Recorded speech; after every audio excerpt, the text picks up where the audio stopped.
ஒரு சூப்பரான hair mask பார்க்கலாமா? அதுக்கு வந்து நான் வந்து வேப்பிலை, அதுக்கப்புறம் வந்து செம்பருத்தி இலை, கொஞ்சம் சின்ன வெங்காயம், கூடவே கத்தாழை, அது எல்லாமே வந்து நல்லா நான் அரைச்சி எடுத்துக்கிறேன்.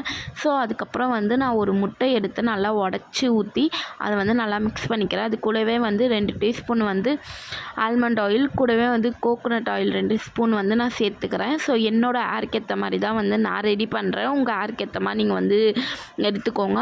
அதை வந்து என்னோடய பேக் கூட வந்து நான் நல்லா வந்து மிக்ஸ் பண்ணிக்கிறேன். ஸோ நல்லா மிக்ஸ் ஆனதுக்கப்புறம் நான் வந்து அதை வந்து ஹேரில் வந்து அப்ளை பண்ணிக்கிறேன். அதுக்கு முன்னாடி லைட்டாக வந்து ஆயில் மட்டும் அப்ளை பண்ணிக்கிறேன்.